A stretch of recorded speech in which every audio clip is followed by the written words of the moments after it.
Hi, this is JD Wisgo from self-taught-japanese.com, and this is TransLiterary Lab number 6, 文学翻訳ラボ第6番. Alright, so just a quick summary for those of you who are new to this series. TransLiterary Lab is about taking a short Japanese fiction passage. Typically, I'll get literary stuff from Aozora Bunko, and I'll do first kind of understanding, explaining some of the grammar, some of the words, and then I'll do a rough translation, and then I'll try to iterate that and make it a little bit cleaner. Keep in mind, I will generally not get to something which is publishable in terms of final end product, but I will kind of show the process being used. And I'm kind of aiming for people who are interested in translation or beginning translators, although of course anyone's free to watch. Okay, today's excerpt is going to be Kodama from Mori Ogai, which I'll be continuing from episode number 5, where I kind of did basically a first initial translation of that and some description. So if I pull up my notes, you can see here basically the original text, and I separated that out into sentences, and then I kind of did the original rough translation. So what I want to do is first read through the translation that I've done line by line, and kind of think about correcting any errors and cleaning up the English so it's a little more natural. And then we'll see what we have at the end of that process, see how natural it sounds. So a sheer cliff stood, perfectly vertical like a folding screen. So if you remember from last time, if you saw episode 5, I kind of debated this comparison here, byobu no you ni tatteiru, which is literally standing like a folding screen, which is kind of a hard to understand metaphor, especially probably for Westerners, including myself. So what I did was I kind of added the sheer and perfectly vertical stuff, this phrasing here to kind of clarify that, and I think it's a little bit better. Now, in terms of content, I like the content, but the flow of the sentence, it feels a little awkward, especially the beginning. A sheer cliff stood. I don't really like a sheer cliff stood. Something about the word order. I'm trying to see if I could shift this around. Let's try something else and see what sounds better. Okay. So what I'm thinking of is there stood a sheer cliff. Now, for some reason, and I'm not sure why, but this sentence feels much better. It feels more natural. Just in terms of the flow and the way the comma works with the sentence. Now, we do have this extra word there, but sometimes it's okay to have words like that, even if it's a little wordy. I think the wording, the flow is actually better. So let's read this. There stood a sheer cliff, perfectly vertical like a folding screen. All right, I actually like that. So let's keep that. Going on to the next sentence, and I'm not going to be reading the Japanese text and doing too much detail about that. If you want to see that, you can feel free to go to episode 5, the previous one. This valley is where the mountain climbers first found the white flower named Lentopodium faureae, and were charmed by it. So first thing is, I noticed this should be were, not where. And now also I mentioned last time that this by it definitely feels awkward, right? So I'm going to try to integrate these two verbs, the mitsukete and yorukobu. And keep in mind, sometimes when you have the te form like this, it actually means this following verb kind of acts on this first verb. In other words, like this could represent more like they enjoyed finding, right? They were pleased by finding something. It isn't necessarily two separate actions. It's like they found it and they were pleased. It isn't necessarily two totally separate actions. They could be tightly related. So what I want to do here is kind of take this charmed part. And even the word charmed, I'm not sure. I kind of like pleased better. Let's go back to a dictionary. Let me pull my dictionary up. And we can do like enjoy, something like that. And just see some things here. We have like, love, pleasure, and keen in, delight, appreciate, revel in. Okay, so we get some just general ideas, some potential words. So if we go here, what I can do is, first of all, take this out. I want to try to fit this in the middle, right, where the mountain flowers first found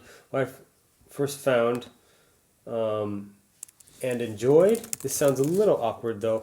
First found. Let's try this. And were pleased by. It's still a little wordy, but I like it better than this other first version. This valley is where the mountain climbers. Now, is mountain climbers really one word? I'm not sure about that. So let me check what I have here.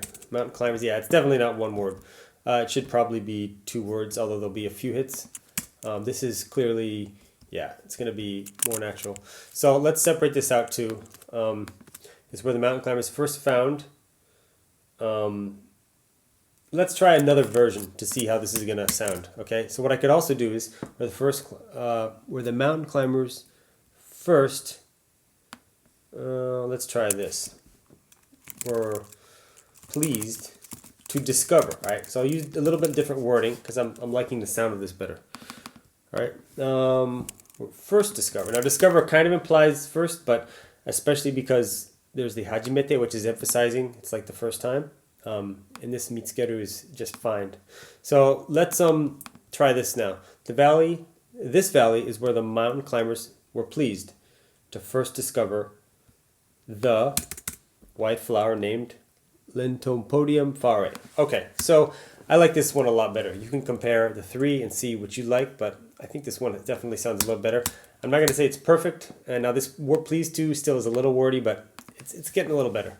So let's move on, and we can keep in mind just the paragraph breakdown. Remember, originally these first three sentences were one paragraph, and then all the other ones are just one sentence paragraphs.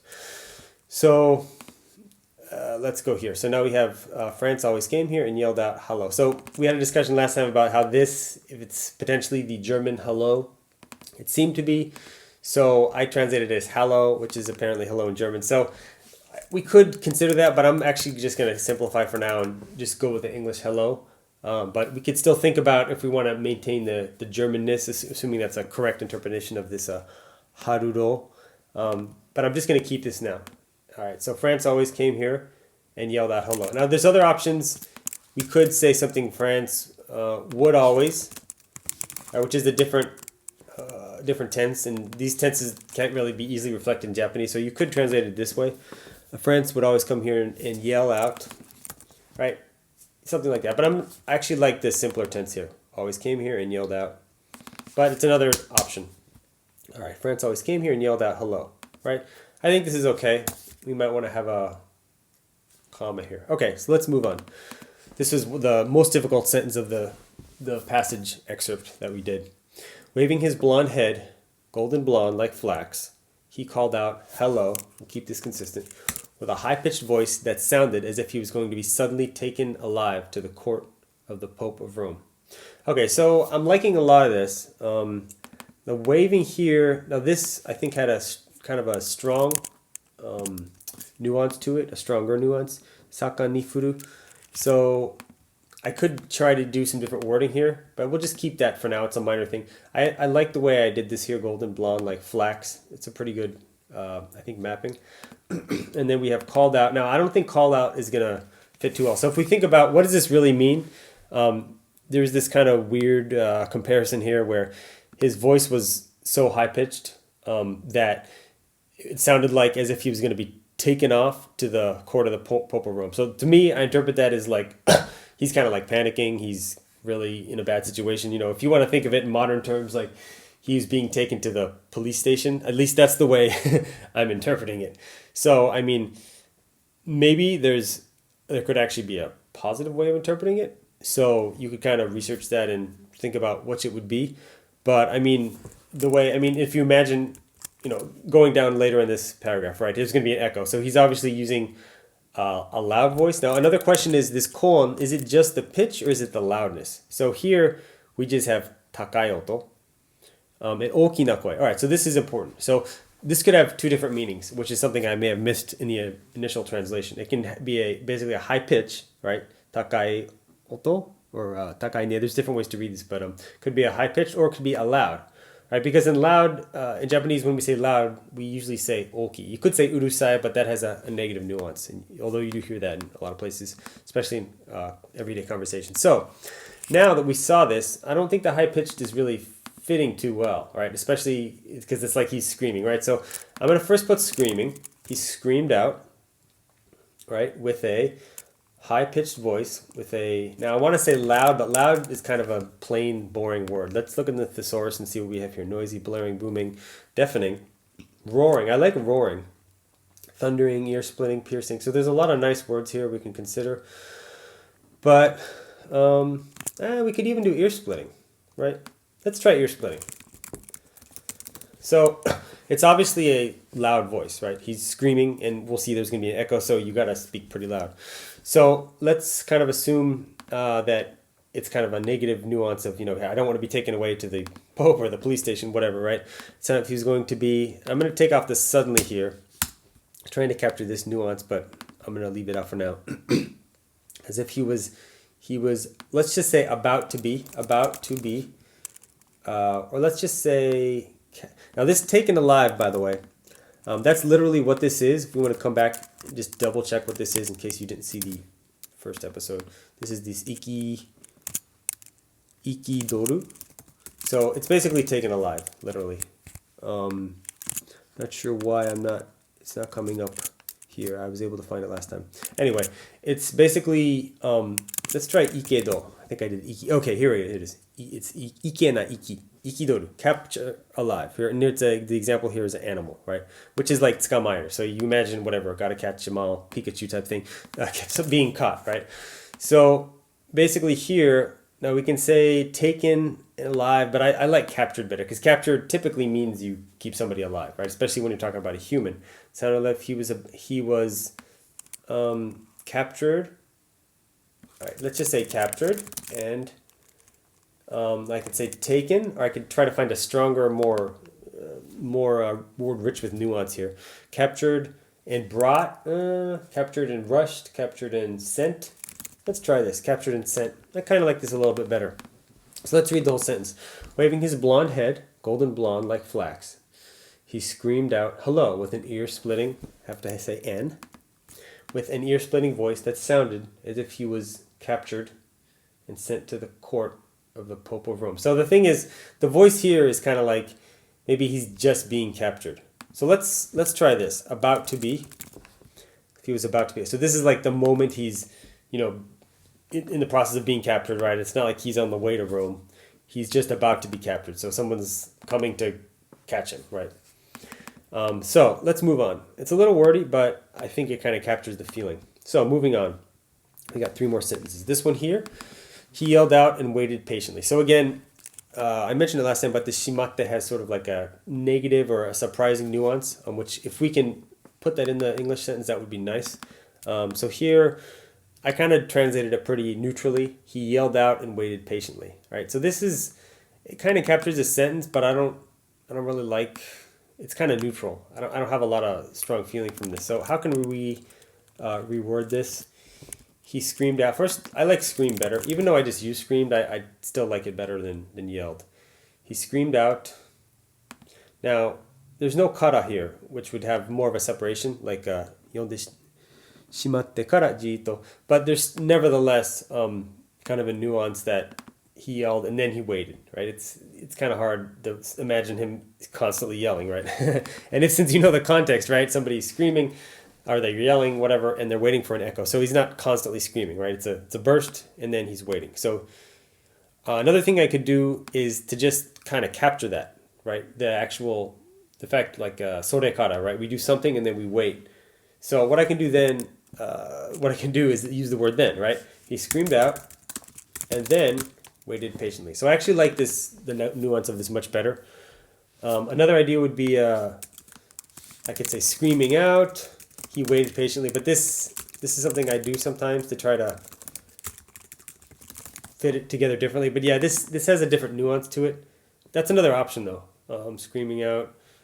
I could say after he screamed out, but I think I like this. He screamed out and then waited patiently. I like it a little better than the original one, so we'll get rid of that. All right, so now we have second to last sentence. In a little while, a response came back in a voice like a large, dull contrabass. So I like most of this here. A response. Is there any better words for response? An answer? Let's see what we got here. Reply. I kind of like reply better. Reply sounds a little less formal to me, but maybe more formal. I'm actually not sure. Response, reply. Yeah, I guess they're pretty similar in my mind in terms of the nuance there. We'll keep reply though. It is a shorter word. In a little while, and this in a little while. For some reason, I don't like the feeling of this. I don't know. It just feels awkward. So we can say shortly after, which to me has a little bit of a shorter nuance in terms of the time that's expressing, although both of them are kind of vague. So we can say shortly after. Now, whether we need a comma, some people might say you don't need it, but I'm going to keep it here because I'd like to feel better. Shortly after, and we could put this back inside the sentence. Let's compare, since we already have a lot done from 5, and we have more time to spend on this. So let me show you another option, right? A reply came back shortly later, shortly after. Right, so this would be another way to fill it in, to translate it in, and to kind of include the concept here, right? The basically waiting a little while. So this is more closely matching. It more closely matches the literary, the basically literally what's there, right? The actual wording and the fact that there's a pause here, right? Shortly after, a reply came back in a voice like a large dull contrabass. And I forgot to fix this. We're going to go to hello. All right. So here we have a reply came back shortly after. So this, I mean, it actually sounds a little more natural to me, but it kind of loses the flow of the original sentence, which I think is okay. But I'm really divided on which of these is better. Shortly after, I'm going to keep the first one. It's a little closer literally, and it's not bad. And the final sentence of what I chose to just kind of stop translating in this excerpt was これがこだまである, Kodama de aru, right? Which is, of course, it has 2 meanings, right? Basically, if you didn't see the 5th episode, just to have a quick summary of this, because it's a key part to understanding how we can clean this sentence up. But Kodama means echo in modern Japanese, and it looks like, according to the dictionary, there is, historically, it was thought, and I can probably show you here if I find. So this is the more common reading, and you can see here, 古くは木の霊の仕業と考えていたことから. So it's basically the sound of an echo in a valley or a mountain, which a long time ago was thought to be caused by the tree spirits or the wood spirits, nature spirits, however you want to translate that. So that's probably what this short piece is actually about. I didn't read the whole thing, but that's likely what it's about. So we have the conundrum here, which is we could just say, originally when I went through this, I just had this, right? And even the quotes, I mean, literally the quotes are not there, right? But keep in mind, the original text, the reader is going to know what Kodama is because it's in Japanese, and that's a pretty common word in modern Japanese. So we could do Kodama, but then I realized that they're not going to know it means echo, right? So that's why I added the echo. Right, so we could use, another option is to use italics, which in this editor I don't think I have italics, so I'm not going to worry about that too much. But another option here is to kind of use a comma here, right? This was the Kodama, the echo. But I mean, now that I'm reading this, I think it sounds okay. This was the Kodama. Is there any other wording we could kind of look at just to experiment? We could say it was this that was the Kodama. Or sorry, Kodama. You could even say, well, we can keep this for now just to compare the first part, right? So this is a little more dramatic, but it's also a lot more wordy, right? It was this that we call the Kodama, or it was this that was Kodama. So, I mean, this may be overkill, but we can say this was what they call the. So we're definitely reading into the sentence. I mean, there's this thing about calling, the historical context here it's really not explicitly in the sentence anywhere, but we could kind of have an interpretation and kind of add a little bit of information and use this one instead, right? This was what they call the Kodama, the echo. And now that I'm seeing this, I actually kind of like this. It really gives a little bit of extra nuance, a little bit of context to the reader. And it kind of shows that there's this word Kodama, but it also means echo, and this was kind of where it came from. Now, the whole idea of the tree sprites and all this, or that isn't necessarily, that is definitely not captured by this at all. So whether that's relevant or whether that's going to be revealed later in the passage, we would have to, go through the whole passage and then think about how we're going to translate it. So we can leave that for later. So let's do a final, basically read through this, and I'll keep these separate because if you remember, everything but I think it was the first were separate paragraphs. So we'll do this just to kind of get a fresh read of this. And keep in mind, when you're doing your own translations, you want to typically leave time in between the iterations, potentially hours, if not days. But just for the purposes of this, I'm going to be doing it now. All right, so let me make sure I get the paragraph. I put that twice. So what was the breakdown here again? Okay, so it was these first 3 sentences and then one at a time. Right. Okay, so I already had this. So, and then what about the title? So again, unless we read through the whole thing, it would be a little hard for me to say what would be the perfect title.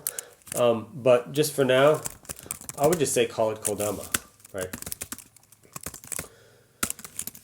Okay, so basically, right, and now when people that read this, they're not going to know what Kodama means, at least most people, right?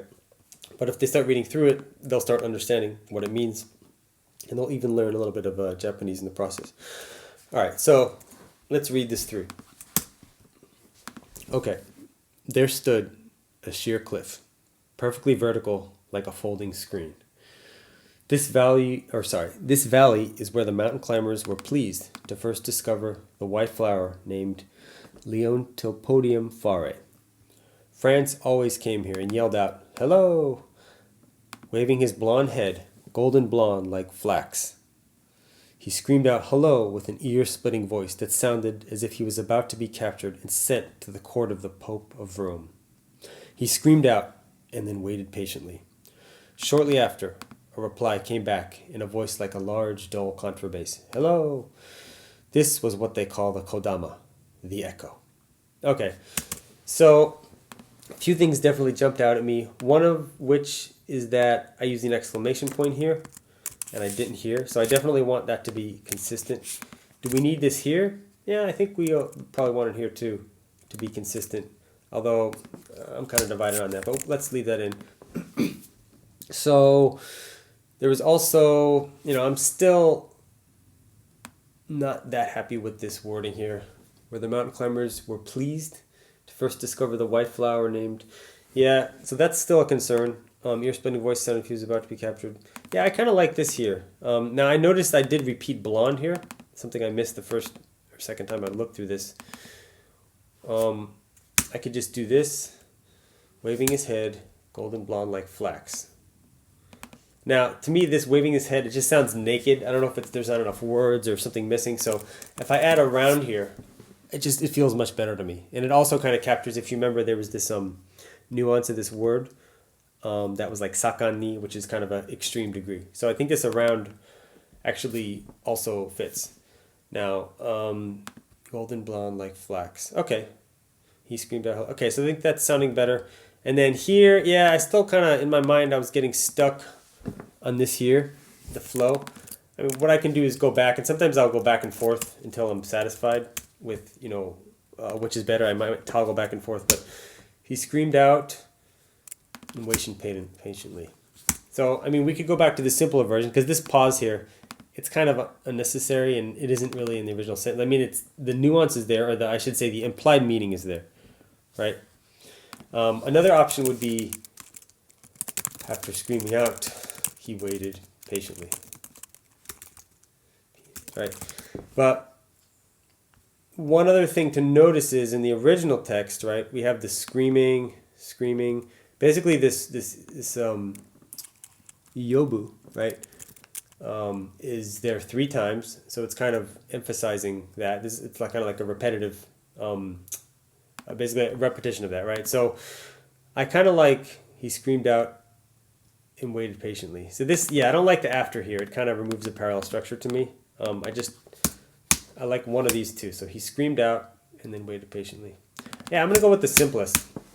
After comparing these other ones, I just like the feel of this better. There's some subjective elements. Some of you may disagree, and that's totally okay. All right, he screamed out and waited patiently. Excuse me. All right, last 2 sentences. Shortly after. Now this comma, yeah, I'm still a little divided on this, but we'll leave it in. Shortly after, a reply came back in a voice like a large, dull contrabass. Hello. Okay. And then this was what they call. Now we could add, like I said, I can't do italics here, but we could add italics to this first word. That would be one idea, right? This was what they call the Kodama. And this kind of captures the ga, right? We talked about the nuance of that, which is pretty important. If this was a wa, the feeling would be very different in Japanese. So this by putting italics here, basically we're kind of capturing a stronger feeling of the ga, right? This was what they call a Kodama, the echo. So yeah, it's starting to feel pretty good. So I think that's probably it for now. Again, I wouldn't say this is necessarily publishable. I would never finish, a passage of text without going through the whole thing. In other words, I would never say I'm done with this until I go through the whole work, and then I kind of go iteratively over the whole thing in pieces. The exception would be is if I'm translating a novel like in a serial fashion and I'm posting it somewhere like a blog, which I happen to be doing. But in that case, then, you can't really, it's not reasonable to translate everything, especially if you're doing something like the one I'm doing now is I think it's 20 or 30 chapters. So it's not reasonable, especially if you don't want to wait that long to translate the whole thing. So you just go chapter at a time. So in that case, it's okay. But here, especially because the work is pretty short, definitely I would recommend, first reading it through, right? You don't even have to think about translating. You can look up words, then do a rough translation of everything, and then come back. But just for the purpose of this YouTube program I'm doing, I'm kind of iterating a little bit tighter against just these first few sentences. So I think this is pretty good. All right, so just to close out, I just want to briefly mention my new book, which is a translation of The Spirit Drum, Ayakashi no Tsuzumi, by Kyusaku Yumeno. And he's sort of a famous author from the early 20th century. And I made an ebook on this. It's available on Amazon. You can see the YouTube video description. And it's about a curse that goes across several generations. It has some pretty good mysterious dark atmosphere. And it's a pretty good, it's an interesting work. I really enjoyed the project. And also, although it is a little difficult, the prose is difficult, you can find the full Japanese text online.